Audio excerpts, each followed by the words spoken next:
News 18 के digital page में आप सबका स्वागत है। मैं हूं राजन वैद। आज जो इंटरनेशनल रिपोर्ट्स जो है हेडलाइंस बनी हैं उससे आपको अवगत करवाऊंगा। सबसे पहले बात होगी हिंदुस्तान के खिलाफ जो प्रोपेगेंडा चाइना की तरफ से किया गया है, उसका मुंह तोड़ जवाब जो है वो सिंगापुर की गवर्नमेंट ने दिया है। आपको बता दूं कि सिंगापुर की गवर्नमेंट ने वहां पे 14 ऐसे पोस्ट जो एक्स पे, फेसबुक पे, यूट्यूब पे थे उनको बैन किया गया है। और ऐसे कई पोस्ट थे जिनमें चाइना का प्रोपेगेंडा जो है वो खुल के सामने आया। ये पोस्ट चाइना से ओरिजिनेट हुए थे और हिंदुस्तान के कल्चर के खिलाफ और हिंदुस्तान के खिलाफ जो है एक प्रोपेगेंडा इन पोस्ट में किया गया था, जिसको सिंगापुर में शेयर किया गया था। और इसके खिलाफ ही जो है सिंगापुर गवर्नमेंट ने एक्शन लिया है। ये बहुत बड़ी बात इसलिए भी होती है कि चाइना जो है हमेशा से एक प्रोपेगेंडा करता आया है हिंदुस्तान के खिलाफ, चाहे वो पाकिस्तान के माध्यम से, चाहे वो सिंगापुर के माध्यम से, चाहे किसी अन्य देश के माध्यम से।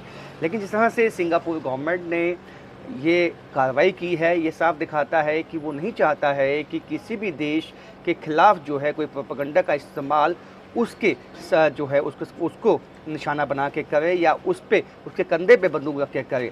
तो ऐसे में आप देख सकते हैं कि ये 14 पोस्ट जो हैं ये सिंगापुर गवर्नमेंट की तरफ से डिलीट किए गए हैं और ऐसी 4 साइट जो है वो बैन की गई हैं। इसके साथ साथ दूसरी सबसे अहम रिपोर्ट भी जो है इंटरनेशनली जो सब जानते हैं कि इस वक्त स्ट्रेट ऑफ हॉर्मुज़ जो है वहाँ पे अमेरिका एवं ईरानियन जो सेनाएं हैं वो आमने सामने हैं, उनकी नेवी आमने सामने हैं। वापस अमेरिका की तरफ से स्ट्रेट ऑफ हॉर्मुज़ में ईरान के ऐसे कई रडार, ऐसे कई ड्रोन्स जो हैं वो टारगेट किए गए हैं, जो कहीं ना कहीं अमेरिका के जो शिप्स है वहाँ पे उनको टारगेट करने के लिए भेजे गए थे।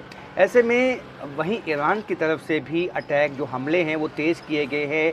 कुवैत पे जो है हमले किए गए हैं, जो अमेरिकन एलाइज कंट्रीज़ हैं मिडल ईस्ट में, उन पे हमले तेज़ किए गए हैं, जिससे आप समझ सकते हैं कि जो तनाव है मिडल ईस्ट में, गल्फ़ में, वो बढ़ा हुआ है।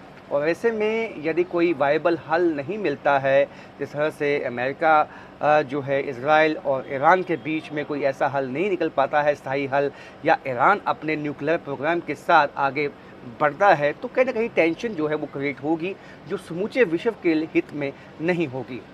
इसके साथ साथ तीसरी सबसे अहम रिपोर्ट जो है आई है ताइवान से। ताइवान का ये कहना है कि जो चाइना के जो ऐसे शिप्स हैं, जो उनके सर्वेलेंस शिप्स हैं, रिसर्च शिप्स हैं, वो कहीं ना कहीं ताइवान के आसपास जो सी ऑफ ताइवान है वहाँ पे देखे गए हैं, जो एक चिंता का विषय है। यानी कि अब चाइना की जो निगाह है वो ताइवान पे है। हाल ही में अमेरिकन प्रेसिडेंट डोनाल्ड ट्रंप एवं जो चाइना के प्रेसिडेंट हैं शी जिनपिंग, उन दोनों में मुलाकात चीन में हुई थी, जिसके बाद से ही जो प्रोवोकेटिव एक्शन हैं चाइना के, ताइवान हो, फिलीपींस हो, उनके खिलाफ देखने में आए हैं। ऐसे में ताइवान ने भी एक खदशा जताया है कि जिस तरह से चाइना अपनी निगाह गड़ाए हुए बैठा है ताइवान पे, उससे उसके मंसूबे ठीक नहीं लगते हैं। ऐसे में उन्होंने चताया है कि जिस तरह से उनके जंगी जहाज़ जो है वो इस वक्त वहाँ आसपास ताइवान के देखे गए हैं, ये एक चिंता का विषय हो सकता है और एक प्रोवोकेशन जो है वो चाइना की तरफ से